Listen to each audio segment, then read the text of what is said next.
Hello అండి, వల్లీస్ కిచెన్కి స్వాగతం. ఈరోజు మనము గుత్తి కాకరకాయ ఎలా చేసుకోవాలో చూద్దాము.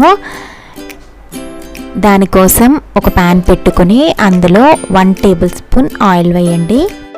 ఇందులో ఒక చిన్న కప్పుడు శనగపప్పు, ఈ శనగపప్పుని సిమ్లో పెట్టుకొని ఒక 2 నిమిషాల పాటు ఫ్రై చేసుకోండి. ఒక 2 టేబుల్ స్పూన్ మినప్పప్పు,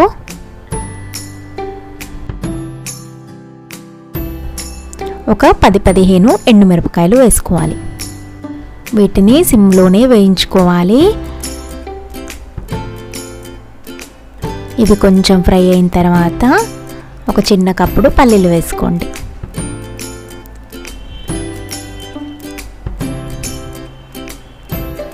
ఇప్పుడు ఇందులో 1/2 టేబుల్ స్పూన్ మెంతులు, 1 టేబుల్ స్పూన్ జీలకర్ర వేసుకోవాలి.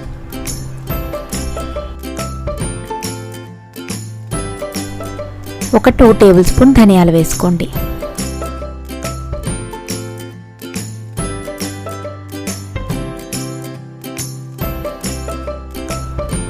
ఒక 2 టేబుల్ స్పూన్ నువ్వులు వేసుకోవాలి.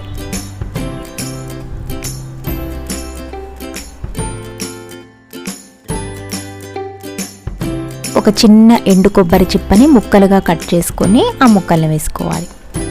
వీటన్నింటినీ సిమ్లో ఒక 15 నుంచి 20 నిమిషాల పాటు ఫ్రై చేసుకోవాలి.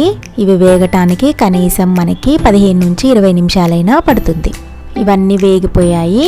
ఇప్పుడు స్టవ్ ఆఫ్ చేసుకొని వీటిని చల్లారనిచ్చి మిక్సీ జార్లో వేసుకొని పౌడర్ లాగా చేసుకోవాలి. ఇప్పుడు ఒక గిన్నె పెట్టుకొని అందులో ఒక 3 గ్లాసులు వాటర్ పోసుకోండి. కొంచెం చింతపండు, 1/2 టేబుల్ స్పూన్ పసుపు వేసుకోవాలి. మనము కాకరకాయల్ని అటు ఇటు తొడుమలు కట్ చేసేసి వీటిని ఇప్పుడు ఆ వాటర్లో వేసి ఉడికించుకుందాం. ఇలా చింతపండు పసుపు వేసి ఉడికించటం వల్ల వాటిలో ఉండే చేదన్నది చాలా వరకు తగ్గిపోతుంది. ఒక 1 టేబుల్ స్పూన్ సాల్ట్ వేసుకోండి.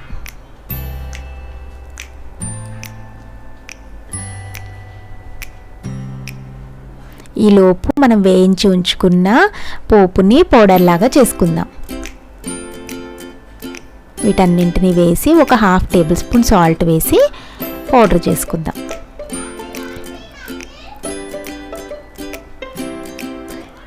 ఇప్పుడు ఇవి ఉడికాయో లేదో చూద్దాము.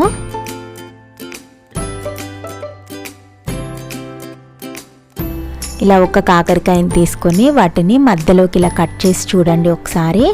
అవి చక్కగా కట్ అయిపోయాయి అని అంటే చక్కగా ఉడికిపోయినట్టే. ఉడికిపోయాయి మన కాకరకాయలు. వీటన్నింటినీ ఒక స్ట్రైనర్లోకి తీసేసుకుందాం. ఇప్పుడు వీటిని ఇలా మధ్యలోకి కట్ చేసుకోవాలి. ఇవి కొంచెం లేతగా ఉన్న కాకరకాయలు. నేను మధ్యలో సీడ్స్ అవి ఏమీ తీయట్లేదు. ఆ సీడ్స్ వల్ల కూడా కర్రీ డిఫరెంట్ టేస్ట్లో ఉంటుంది కాబట్టి నేను మధ్యలో సీడ్స్ అవి ఏమీ తీయట్లేదు. వీటిలలో ఇప్పుడు ఈ పౌడర్ స్టఫ్ చేసుకుందాం.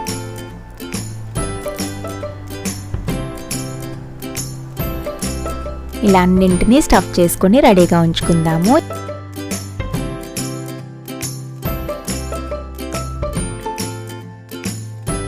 ఇప్పుడు ఒక ప్యాన్ పెట్టుకొని అందులో ఒక 5 to 6 స్పూన్స్ ఆయిల్ వేసుకోవాలి. కర్రీకి ఆయిల్ ఎక్కువగానే పడుతుంది. కొంచెం ఆయిల్ హీట్ అయిన తర్వాత ఒక పెద్ద సైజు ఉల్లిపాయని ముక్కలుగా కట్ చేసుకుని ముక్కలు వేసుకుందాం. కొంచెం కరివేపాకు వేసుకోవాలి. ఇవి కొంచెం 1 నిమిషం పాటు ఫ్రై అయితే సరిపోతుంది.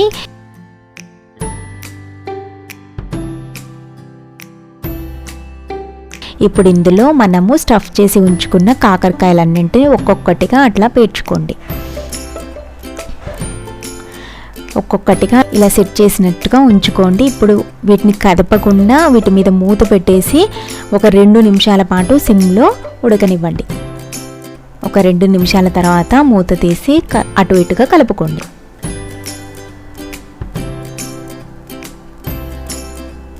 ఇప్పుడు మరొకసారి మూత పెట్టుకొని ఇంకొక 2-3 నిమిషాలు ఫ్రై చేసుకోండి. ఈ కర్రీ మనము ఆల్రెడీ ఉడకబెట్టుకున్నాం కాబట్టి కాకరకాయల్ని మనకు 10 నిమిషాల్లోనే కర్రీ అనేది రెడీ అయిపోతుంది.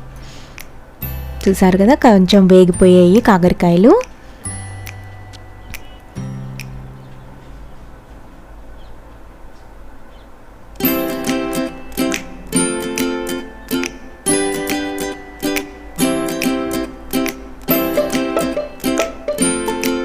మనం పౌడర్ చేసి ఉంచుకున్నాం కదా, ఆ పౌడర్ని ఒక 2-3 టేబుల్ స్పూన్స్ పైనుంచి వేసుకోండి.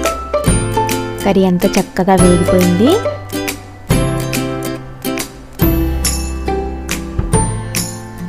కాకరకాయ తినని వాళ్ళు కూడా ఈ కర్రీని చూస్తే తినాలి అనిపిస్తుంది వాళ్ళకి. మీకు కనుక నా వీడియో నచ్చినట్టయితే ఒక లైక్ చేయండి. నా మరిన్ని వీడియోస్ కోసం నా ఛానల్ని సబ్స్క్రైబ్ చేయండి. Thanks for watching.